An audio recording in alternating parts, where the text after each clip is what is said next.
الحمدللہ وکفا وسلام علی عبادہ الذین اصطفیٰ اما بعد۔ اللہ تعالی نے جو عوالم پیدا فرمائے ہیں ان میں سے عالم فنا پہ بات ہو رہی تھی، اور فنا کی 3 قسمیں ہیں۔ آدمی کا اپنی ذات کے اعتبار سے فنا ہو جانا، اور ابن عربی رحمۃ اللہ علیہ اپنی کتابوں میں فتوحات مکیہ میں، اور معروم رحمۃ اللہ علیہ مثنوی میں اس بات کے داعی بھی ہیں، اور فرد کا فنا ہو جانا وہ اس پر بات کرتے ہیں۔ فنا کی دوسری قسم یہ ہے کہ انسان کی اپنی ذات کے ساتھ جو بھی صفات وابستہ ہیں وہ صفات باری تعالی میں تبدیل ہو جائیں، یہ انسان کی فنا ہے۔ پہلے درجے میں کہ ذات فنا ہو جائے، حضرت مجدد الفسانی سرہندی رحمۃ اللہ علیہ اور شاہ ولی اللہ رحمۃ اللہ علیہ اس کے داعی ہیں، اور وہ کہتے ہیں کہ ذات کا وجود قائم رہے اور اپنے آپ کو اللہ کی ذات میں فنا کر دے تو ایک ہی وقت میں وہ غائب بھی ہے اور اسی وقت میں وہ موجود بھی ہے۔ لیکن دوسری طرف ابن عربی رحمۃ اللہ علیہ ہیں، اور وہ کہتے ہیں کہ ذات انسان کی گویا کہ ہے ہی نہیں، یہ اللہ کے علاوہ سب جو کچھ تم دیکھتے ہو یہ اللہ کی صفات کا ظہور ہے۔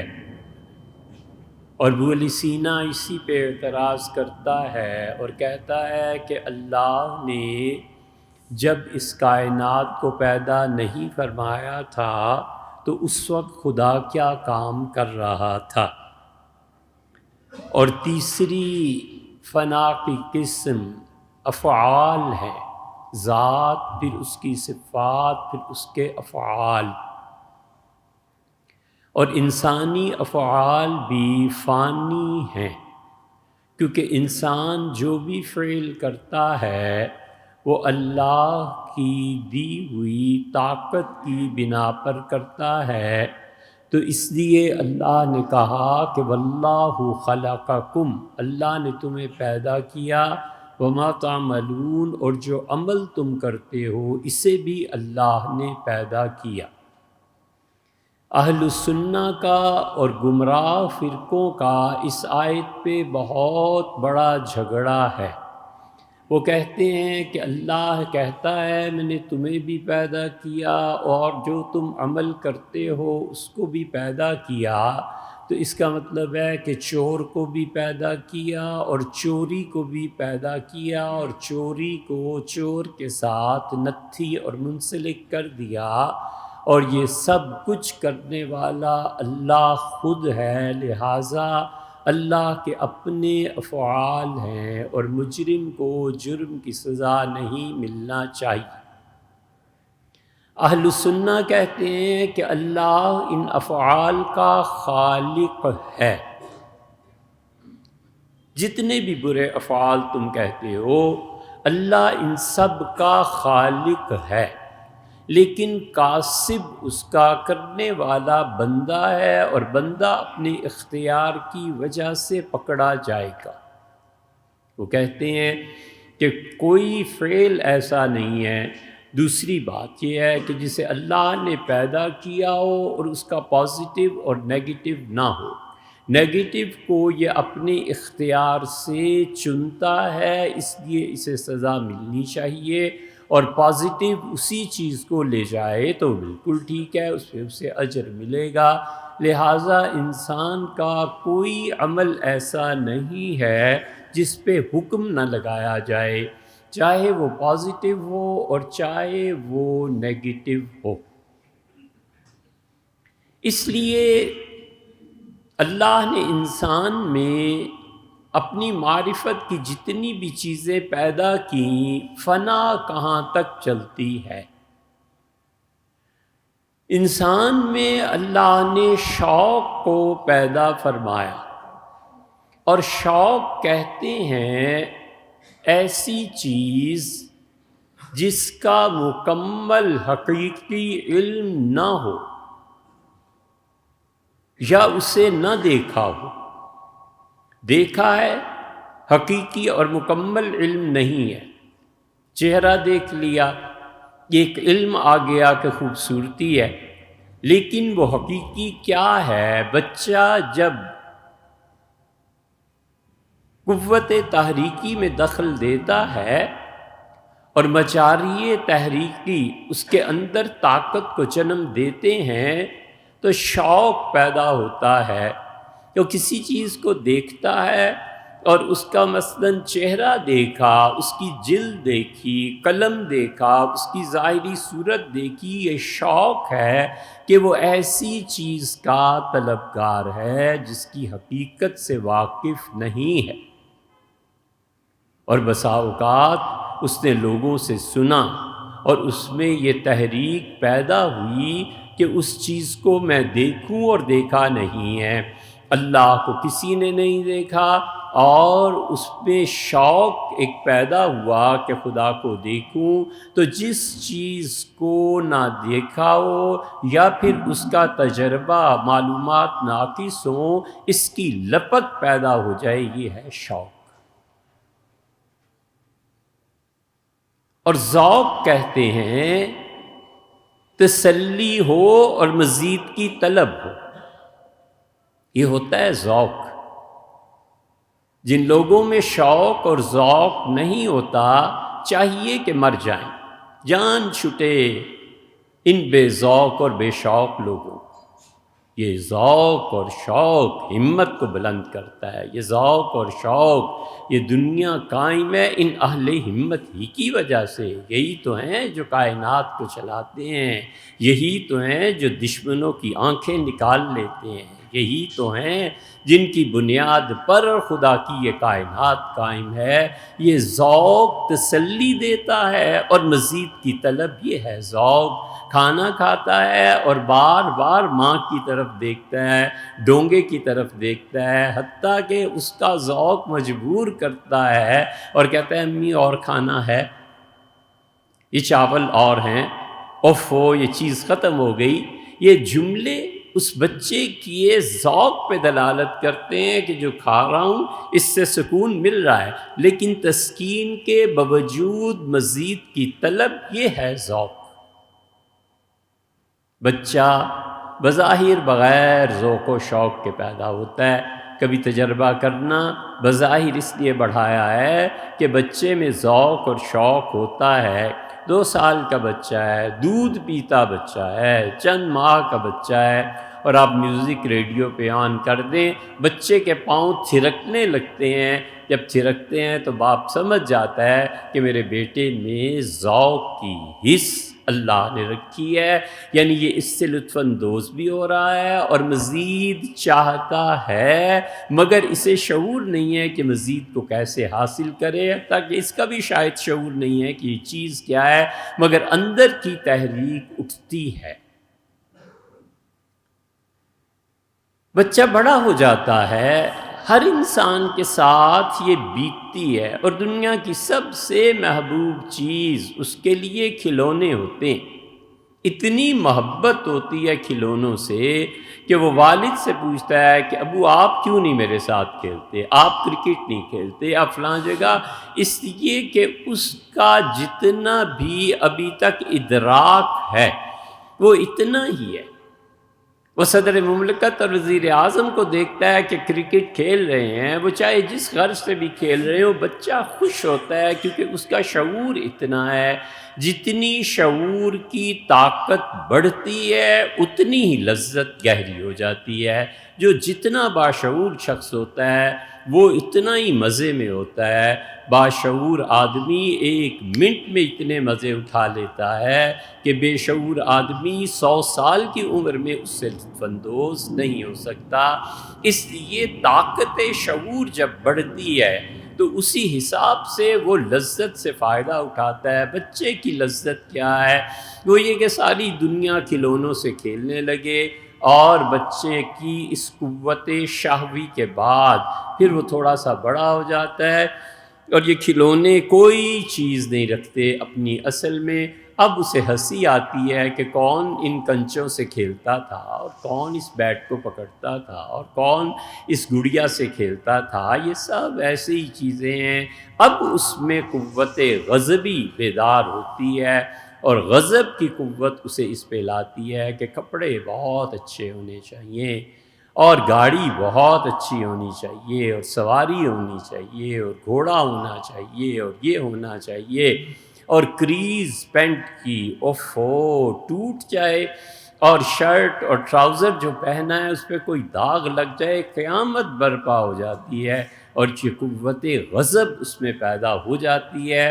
وہ سمجھنے لگتا ہے کہ جہان کچھ اور ہے، اور پھر اس کے بعد تیسری طاقت اس میں بیدار ہوتی ہے، اور وہ تیسری طاقت اس کی وہ قوت عقل ہے۔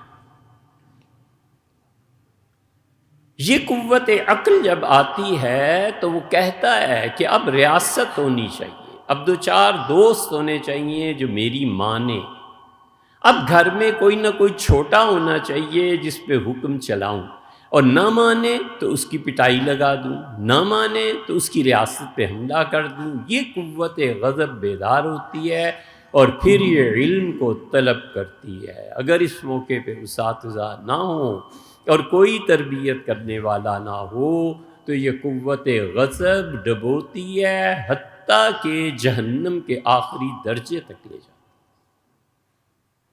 رہنمائی نہیں ہوتی نا، کوئی بتانے والا نہیں ہوتا نا کہ بیٹے اب 20 سال کے ہو گئے ہو، اب یہ قوت غضب تم میں بیدار ہوگی۔ ریاست کی خواہش، سواری کی خواہش، 2-4 مانے اور چلیں اس کی خواہش، لڑکی کا نہ سمجھنا کہ شادی ہو گئی ہے، 20-30 برس کا ہے، اس میں قوت غضب پوری طرح عروج پہ ہے۔ اسی لیے حضور اقدس صلی اللہ علیہ وسلم نے فرمایا جنت میں جانے والوں کی عمر ایک جگہ آتا ہے 30 سال ہوگی، اور ایک جگہ آتا ہے 33 برس ہوگی۔ تو وہ اس قوت غضب کی طرف بھی ہے کہ وہاں جب پہنچے گا جنت میں تو اپنی جوانی کا عروج اور ساری طاقتیں اس میں جمع ہو گئی ہوں گی۔ اب وہ اگر یہ نہ سمجھے کہ یہ قوت غضب اس میں بھی ہے اور مجھ میں بھی ہے، اور اگر یہ ٹکرائیں گی تو نتیجہ طلاق کے علاوہ کوئی نہیں نکلنے والا، مجھے ہی حوصلہ کرنا ہے، کچھ کام کرنا ہے، کچھ اسے سمجھانا ہے وغیرہ، یہ قوت غضب بیدار ہو جاتی ہے، اور پھر یہ عمل پہ بھی لے آتی ہے، پھر یہ پیسے کی بھی طلب کرتی ہے، پھر یہ آزادی بھی مانگتی ہے، اور اس قوت غضب میں شعور اور ترقی کرتا ہے، اور اس کے بعد ایک اور قوت بیدار ہوتی ہے۔ اب اس قوت غضب کی بیداری پر اگر اسے کوئی کہے کہ آؤ کنچوں سے کھیلتے ہیں اور آؤ گلی ڈنڈا کھیلتے ہیں، تو یہ ہنسے گا کہ بیٹے وہ عمر گزر گئی، بچے اب آپ گلی ڈنڈا کھیلیں، میں عمر کے اس حصے سے گزر گیا۔ اور یہ قوت جو ہے اس کے بعد 40 برس کے بعد اگر تربیت ٹھیک ہوئی بھی ہو تو یہ قوت غضب آہستہ آہستہ زوال پذیر ہوتی ہے، اور پھر اس کے بعد سرسری معرفت کا درجہ آتا ہے۔ ہمارے صوفیہ اس میں معرفت کا ایک درجہ بیان کرتے ہیں۔ ہندوستان کے عظیم دانشور، سوچنے والے، بات کرنے والے بابا گرو نانک، یہ درجہ تھا۔ ہندوؤں کے بڑے بڑے پنڈت اب تک اس درجے پہ پہنچتے ہیں، مسلمانوں میں بڑے بڑے لوگ اس درجے پہ پہنچتے ہیں، اور وہ سرسری سی ایک سطح پیدا ہوتی ہے، ہم اسے دو حصوں میں منقسم کرتے ہیں۔ وہ جو زندگی آتی ہے اب وہ علوم کی گہرائی چاہتا ہے، اب وہ معرفت خدا بندی چاہتا ہے، وہ چاہتا ہے کہ کسی پیدا کرنے والے کو یاد کرے۔ اب ساری خواہشات پوری ہو گئی، اب ریاست جتنی ہونی تھی ہو گئی، اب مل بھی جائے تو شعور کی پختگی کی تسکین کے لیے ریاست بھی ناکافی ہے، اب مجھے اور کچھ کام کرنے ہیں۔ اور وہ کام پھر ہر ایک کو جس چیز پہ اس نے زندگی گزاری ہوتی ہے اس میں کھپا دیتی ہے۔ فن ہے تو فن ہے، علم ہے تو علم ہے، معرفت ہے تو معرفت ہے، اور اس عمر میں پہنچ کے پھر وہ یاد کرتا ہے خدا کو، پھر دھیان میں لگ جاتا ہے، پھر خدا نہ رہے ولیعذ باللہ اس کے دل میں اس کا مقام پھر دولت آ جاتی۔ اللہ کو پوجنا ہر حال میں ہے، اللہ کو اس کے مقام سے ہٹا دو اور سوشلسٹ ہو جاؤ، کمیونسٹ ہو جاؤ، کامریڈ ہو جاؤ۔ بدقسمتی سے یہ جو قوم ہے نا پاکستان میں پل رہی ہے، یہ جو 24-25 کروڑ ہیں، انسان تھوڑے ہی ہیں، یہ جانور ہیں، اور ایک جگہ انہیں مل گئی ہے، اور ان جانوروں کے گرد ایک فوج طاقت کھڑی ہے کہ تم زیادہ مستیاں نہ کرو، دوسروں کو نقصان پہنچے۔ جو یہ جانور نکلنا چاہتا ہے اسے پکڑ لیتے ہیں کہ مت نکلو، ادھر ہی رہو۔ اسی لیے کوئی اچھے لوگ یہاں پیدا ہوتے، وہ تو درکنار برے بھی ایسے پیدا نہیں ہوئے جو کوئی نئی تحریک اٹھاتے۔ زمین بنجر ہے نا، نئے سے نیا نظریہ آپ یہاں لا کر پیش کریں ولیعذ باللہ کفر ہی پہ مشتمل ہو، نہیں چلتا، اس لیے کہ شعور نہیں۔ جو اقوام باشعور ہوتی ہیں وہ نظریات کو جانچتی ہیں، پرکھتی ہیں۔ اسی کمیونزم نے یہاں کیا پھیلنا ہے، اور سوشلزم نے کیا پھیلنا ہے، اور اسلام نے کیا پھیلنا ہے، اور کفر نے کیا پھیلنا ہے۔ کفر کو قبول کرنے کے لیے بھی تو آخر کوئی دماغ ہونا چاہیے نا۔ جنہیں شعور ہی سرے سے نہیں ہے ان کا کیا ہے، جانور ہیں، جدھر مرضی لگا لو۔ اس وجہ سے جب قوت معرفت بڑھتی ہے اور اللہ اپنے مقام سے ہٹا دے ولیعذ باللہ عبادت میں، تو پھر پیسہ رکھ لے۔ یہ 40 سال کی عمر کے بعد ہوتا ہے۔ اللہ نہیں ہے، کامریڈ کہتا ہے اچھا بھئی پھر کیا کہتا ہے، دولت ہے، اس کی منصفانہ تقسیم کرو، اس کو پوجو، یہ کماؤ، اور تمام آمدنی کے ذرائع ان پہ کل اختیار حکومت کا ہے، چاہے وہ زراعت ہو، تجارت ہو، وغیرہ وغیرہ۔ اس کے لیے نہیں جاتے کہ وہ لمبا موضوع ہے، لیکن وہ کہتا ہے کہ آمدن کے تمام ذرائع حکومت کے پاس چلے جائیں۔ 40 برس خواتین کے چکر میں گزارے، اللہ کو اس کے عہدے سے ہٹا کے اب باقی 20-30 سال جو بھی ہیں نا وہ سارے اسی میں گزریں گے، اور جو یہ کرتا ہے اس کی اولاد بھی کرے گی۔ کبھی مکافات عمل سے نظریں نہیں چرانی چاہیے۔ جو کرتے ہیں، جو بیجتے ہیں وہ کاٹیں گے، اور جو لگاتے ہیں وہ اس کا جزا اور سزا بھگتیں گے بھی۔ اس وجہ سے یہ جو عمر 40 سے بڑھتی ہے، قرآن اس کو کہتا ہے حتیٰ اذا بلغ 40 سنہ، یہاں تک کہ جب اس کی عمر 40 ہو جاتی ہے، کہتا ہے اچھا آدمی ہے نا، کہتا ہے رب اوزعنی ان اشکر نعمتک التی انعمت علی، دعا مانگتا ہے 40 سال۔ اللہ نے فرمایا 40 سال کی عمر میں یعنی یہ دعا مانگے، رب اوزعنی ان اشکر نعمتک التی انعمت علی، اللہ مجھے ان انعامات کا شکر ادا کرنے کی توفیق بخش جو تو نے میری زندگی میں کیے ہیں۔ میں 40 برس کا ہو گیا ہوں، وعلی والدی، اور اللہ جو تو نے میرے والدین پہ انعامات کیے تھے اللہ اس کے شکریہ کے بھی مجھے توفیق دے۔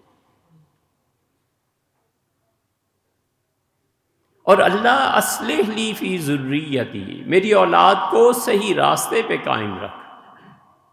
انی تبت الیک، جو میں 40 سال تک کرتا رہا معافی مانگتا ہوں۔ وانی من المسلمین، اور اللہ میں آپ کا فرما بردار ہوں، پہلے درجے کا فرما بردار ہوں۔ اگر یہ دعا نہ کرے اور اللہ معاف نہ کرے تو پھر اگلی نسل زیادہ بھگتتی ہے۔ یہ جتنا 80 کے بعد انقلاب آیا ہے نا، 80 پھر 90 پھر 2000 پھر 2005-6 کے آتے آتے ساری نسل وہ آئی جس کی راتیں VCR کے سامنے گزرتی تھیں اور جن کے دن گپوں میں گزرتے تھے۔ اب تم چاہتے ہو کہ تمہاری اولادوں سے جنید بغدادی اور عبد القادر جیلانی اور ابن رشد پیدا ہوں؟ تم نے تو ان کا نام بھی نہیں پڑھا میرے بھیا۔ تو پھر کیا ہوا؟ 5 میں 6 میں 7 میں شادی ہو گئی اور اب وہ بچہ 20 برس کا ہے۔ اب یہ ٹھیک ہو جائے، چاہے میں نے اپنی جوانی ساری خدا کی نافرمانی کی نظر کی ہو، اور اس وقت تو ماشاء اللہ کا بھی دور تھا، پھر یہ بھی تھا، پھر پولیس کی پابندیاں بھی تھیں، چھاپے بھی پڑتے تھے۔ اگلی نسل اس سے زیادہ آزاد ہو گئی ہے۔ جو بیچ رہے ہو نا 80 سے، اس کو کاٹو، بھگتنے پڑیں گے۔ اس لیے وہ دولت جگہ لے لیتی ہے، اللہ تو رکھا نہیں نا، عورت جگہ لے لیتی ہے، ریاست جگہ لے لیتی ہے، سیاست کے ذریعے ریاست پہ قبضہ کرنا ہے، اور اسمبلی کی سیٹ اس طرح پوجنی ہے جیسے اللہ کو پوجنا ہے، خاتون کو، جنس مخالف کو یا ہم جنسی کو اس طرح پوجنا ہے جس طرح اللہ کے ساتھ محبت کرنی ہے، پیسے کو پوجنا ہے جیسے اللہ کا حق بنتا ہے۔